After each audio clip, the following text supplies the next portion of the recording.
What's up, people? Welcome back to International. As of today, we still do not have a concrete date when Australian borders are going to open up for international students. I have been reading a lot of comments and posts in our Facebook group of students choosing another country over Australia for their study abroad journey. And I do not blame you. If you are one of those people, you obviously cannot wait for Australian borders to open up to come to Australia and study. And if you're choosing any other country, I think that would be a wise decision. But I wanted to share with you guys why I chose Australia and what are some pros and cons of studying in Australia. So if you're one of those people who's considering Australia for your study abroad journey, this video is just for you. So check it out.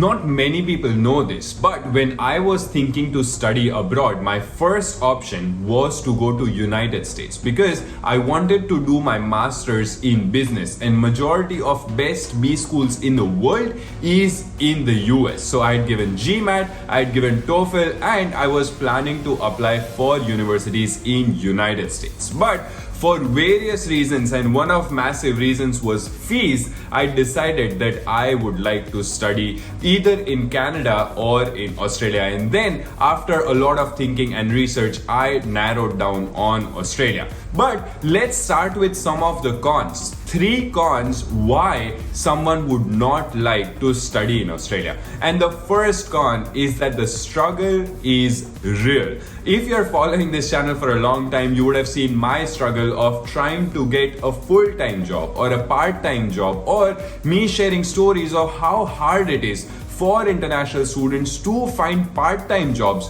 while they are studying in an Australian university. So the struggle is real. If you're planning to come to Australia, don't think that you're going to get a job in first week or first month itself.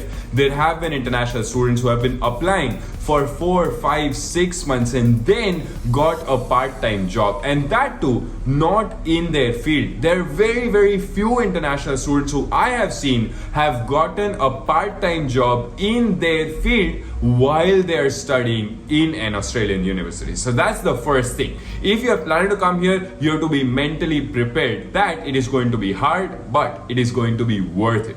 Moving on to the second negative point, and that is getting a permanent residency in Australia is getting harder and harder. If you came to Australia in 2010, getting a permanent residency was easy. 15, it got a little harder, and in today 2021 it has gotten a lot more hard. And that's why if you're planning to come to study in Melbourne, Sydney or Brisbane, which are not regional areas, probably you'll have to struggle slightly more than if you're studying in, let's say, Perth or Adelaide. So you better do your research and think whether you would like to stay for a long term in Australia, and accordingly choose where you would like to study. Whereas what I have read and heard is Canada has been extremely friendly to immigrants, and people are getting their permanent residency a lot more easier. And before we move to the third negative point, I want you guys to hit that like button and subscribe to the channel if you haven't hit the subscribe button, and turn on the notification bell.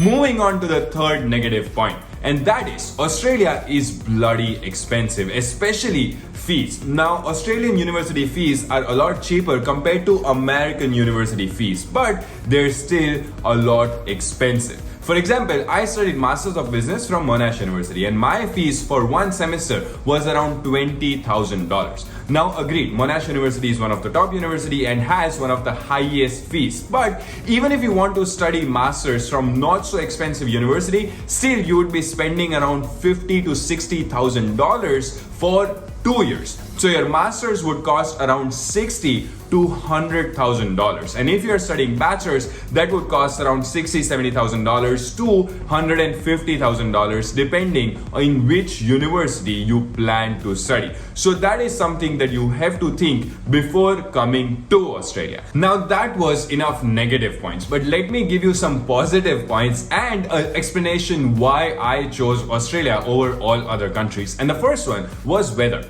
I come from India. I have never lived in extremely cold weather. And that's why if I had to go somewhere and live for a couple of years, I did not want to live in a city or a country which is extremely cold. And that was one of the reasons which made my decision quite easy. And that's why I chose Australia. Even though I went to Melbourne, and nobody talks about how cold Melbourne is. Out of 12 months, 8 months in Melbourne, it is freezing. So if nobody has told you this, you should remember before going to Melbourne. But it was worth it because it wasn't snowing like it snows in Canada.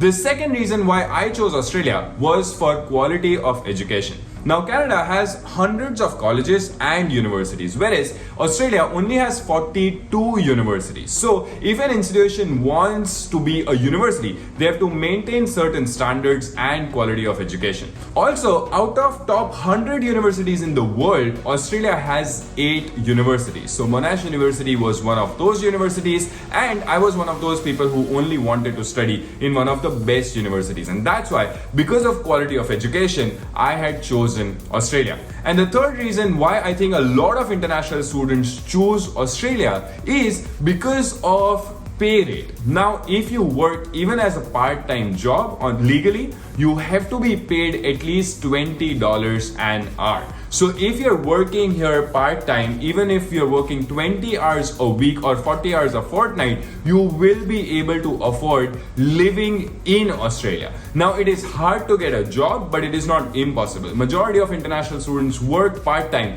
while they're studying in Australia, and they are able to not pay their fees, but at least they're able to cover their expenses, and which is a massive thing because you are getting that exposure of working in another country, doing those odd jobs, making money for yourself and paying for yourself. Whereas in other countries, the pay rate is not this high, and that's why international students don't like it that much, or Australia wins a point there. Well, that's it for today's video. If you guys want to add any pros or cons, write it in the comment section. We would love to know what do you think about which country international students should study in. If you haven't hit the subscribe button, hit the subscribe button and turn on the notification bell. If you have not liked the video, like this video and share this video with everyone possible, because we are just 7,500 subscribers away from reaching 100,000 subscribers. See you in the next video.